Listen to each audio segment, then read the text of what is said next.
Hi மக்களே, எல்லாருக்கும் வணக்கம். இன்றைக்கி நம்மளோட கிச்சனில் என்ன ரெசிபி அப்படின்னு பார்த்தீங்கன்னா, பார்த்தோன்னே தெரிஞ்சிருக்கும், நாவில் எச்சி ஊறுற மாதிரியான ஒரு மட்டன் கிரேவி ரெசிபி தான். இந்த மட்டன் கிரேவிக்கு நம்ம மசாலா பொருட்கள் எல்லாமே அப்பத்திக்கப்போ வணக்கிட்டு அரைச்சி செய்ய போகிறோம். அதனால் டேஸ்ட் வைஸ் பார்த்தீங்க அப்படின்னா ரொம்ப நல்லாயிருக்கும்.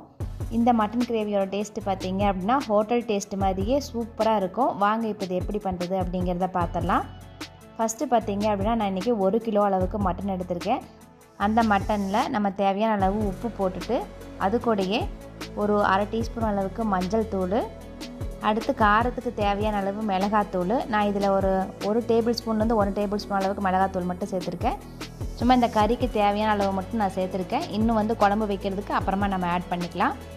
அடுத்து இஞ்சி பூண்டு பேஸ்ட் பார்த்திங்க அப்படின்னா ஒரு 3 டேபிள் ஸ்பூன் அளவுக்கு சேர்த்துக்கலாம். 1 கிலோ அப்படிங்கிறதுனால மட்டனுக்கு கொஞ்சம் அதிகமாக இஞ்சி பூண்டு பேஸ்ட்டு போட்டால் தான் நல்லாயிருக்கும். அதனால் ஒரு 3 டேபிள் ஸ்பூன் அளவுக்கு சேர்த்துக்கோங்க. இப்போ இது எல்லாத்தையுமே நல்லா ஒன்றா மிக்ஸ் பண்ணிவிட்டு நம்ம ஒரு அரை மணி நேரம் ஊற வச்சுக்க போகிறோம். இன்றைக்கி நம்ம மேக்னேட் பண்ணிட்டு தான் இந்த மட்டன் கிரேவி செய்ய போகிறோம். அதனால் இந்த மட்டனில் பார்த்திங்க அப்படின்னா காரம் உப்புலாம் நல்லா இறங்கி இருக்கும்.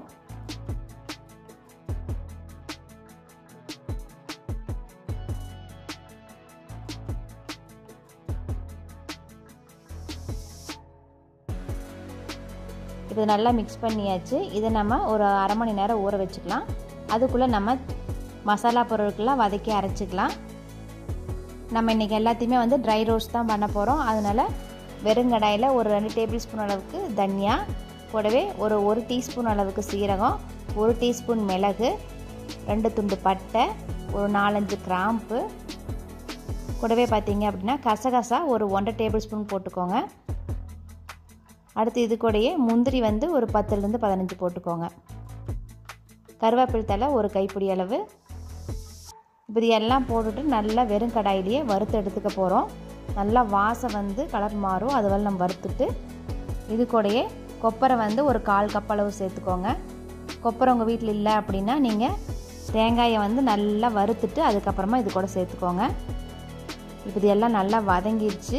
இப்போ இதை நம்ம ஆற வச்சுட்டு நல்லா நைஸாக பவுட்ரு பண்ணி எடுத்துக்க போகிறோம். ஆறட்டும். அடுத்து மட்டன் கிரேவி கொஞ்சம் திக்னஸ் வர்றதுக்காக நம்ம வெங்காயத்தை வதக்கி எடுத்துக்க போகிறோம். ஒரு கடாயில் எண்ணெய் ஊற்றிட்டு எண்ணெய் காஞ்சதுக்கப்புறமா உங்களுக்கு எவ்வளோ தேவைப்படுமோ, கிரேவி கொஞ்சம் அதிகமாக வேணும்னு நினச்சிங்கன்னா வெங்காயத்தோட அளவு கூட்டி போட்டுக்கோங்க. நான் எடுத்த வெங்காயத்தோட அளவு பார்த்திங்க அப்படின்னா கிட்டத்தட்ட 200 கிராம் இருக்கும். இதை இப்போ நம்ம எண்ணெயில் நல்லா வதக்கிட்டு ஆற வச்சிடலாம். சின்ன வெங்காயம் தான் பார்த்திங்க அப்படின்னா இந்த மட்டன் கிரேவி, சிக்கன் கிரேவிக்கெலாம் குழம்புக்கு டேஸ்ட்டு கொடுக்கக்கூடியது. இப்போ அடுத்தா பார்த்திங்கன்னா இப்போ நம்ம வதக்கி வச்சுருந்ததை நல்லா நைஸாக அரைச்சிட்டு வந்துடலாம். முதல்ல ஒரு தடவை ஓட்டிட்டு அதுக்கப்புறமா தண்ணி ஊற்றி கொஞ்சமாக நைஸாக பேஸ்ட் மாதிரி அரைச்சிக்கலாம். பாருங்கள், நல்லா நைஸாக பேஸ்ட்டு அரைச்சாச்சு. இப்போ இது ஒரு பவுலுக்கு மாற்றிட்டு அதே ஜாரில் நம்ம வெங்காயத்தையும் அரைச்சி எடுத்துக்கலாம். இந்த வெங்காயத்தை கூட சேர்த்து அரைக்கிறதுக்காக தயிர் ஒரு 3 டேபிள் ஸ்பூன் ஊற்றிக்கோங்க. கூடவே காரத்துக்கு தேவையான அளவு மிளகாத்தூள் இதுலேயே சேர்த்துக்கலாம். இதெல்லாம் நல்லா ஒன்றா அரைச்சி செய்யும்போது பார்த்திங்கன்னா கிரேவி நல்ல க்ரீமி பதத்தில் நல்லாயிருக்கும், ஒரு ஹோட்டல் டேஸ்ட்டுக்கு வரும். அதுக்காக தான் இதெல்லாமே மிக்ஸி ஜாரில் போட்டு அரைச்சி எடுத்துருக்கேன். இப்போ இதெல்லாம் நைஸாக அரைச்சாச்சு. இப்போ நம்ம தாளித்து விட்டுற வேண்டியது தான்.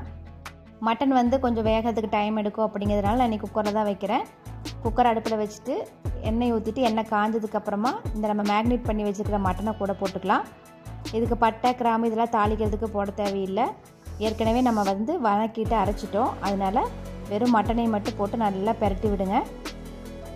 மேக்னேட் பண்ணி வச்சதுலேயே காரம், உப்பு இது எல்லாமே இருக்குது. அதனால் இப்போ எதுவுமே சேர்க்க தேவையில்லை.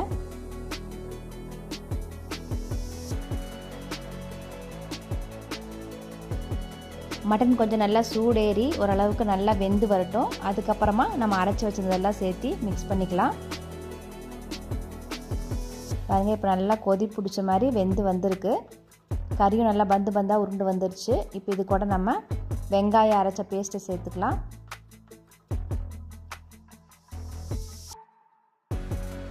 இதை ஒரு தடவை நல்லா மிக்ஸ் பண்ணி விட்டுட்டு அடுத்தது கூட நம்ம ஸ்பைசஸ், அதாவது மசாலா பொருள்லாம் வதக்கி வச்சு அரைச்சி வச்சுருந்தோம், அது இப்போ சேர்த்தாச்சு. இப்போ இதை நல்லா கறி கூட சேர்த்து மிக்ஸ் பண்ணி விட்டு ஒரு 5 நிமிஷம் நல்லா பெரட்டி விட்டு வேக வைக்கலாம்.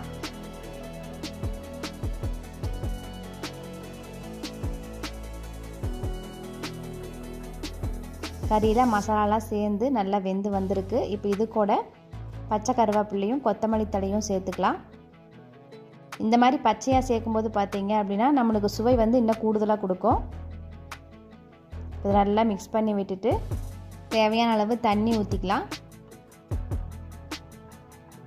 இது வந்து செமி கிரேவியாக தான் நான் இன்றைக்கி வைக்க போகிறேன். அதனால் உங்களுக்கு கிரேவியில் இன்னும் கொஞ்சம் தண்ணி அதிகமாக வேணும்னு நினச்சிங்கன்னா இன்னும் கொஞ்சம் கூடுதலாக ஊற்றிக்கோங்க. நம்ம குக்கரில் வைக்கிறதுனால தண்ணியோட அளவு வந்து நம்ம எவ்வளோ ஊற்றுறோமோ அவ்வளோதான் இருக்கும், கம்மியாகாது.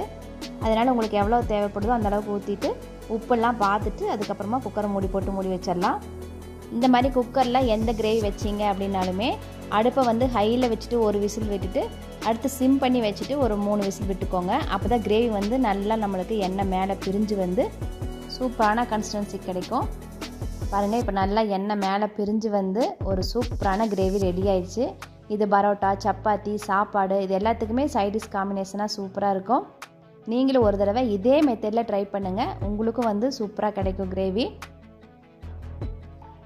பார்க்கும்போதே நாக்கில் எச்சி ஓரளவுக்கு இருக்கிற இந்த கிரேவியை நீங்களும் செஞ்சு பார்த்துட்டு எப்படி இருந்துச்சு அப்படின்னு கமெண்ட் பண்ணுங்கள். உங்களுக்கு பிடிச்சவங்களுக்கு நம்ம சேனலை ஷேர் பண்ணுங்கள். உங்களை அடுத்த ஒரு நல்ல வீடியோவில் சந்திக்கிறேன். தேங்க்யூ.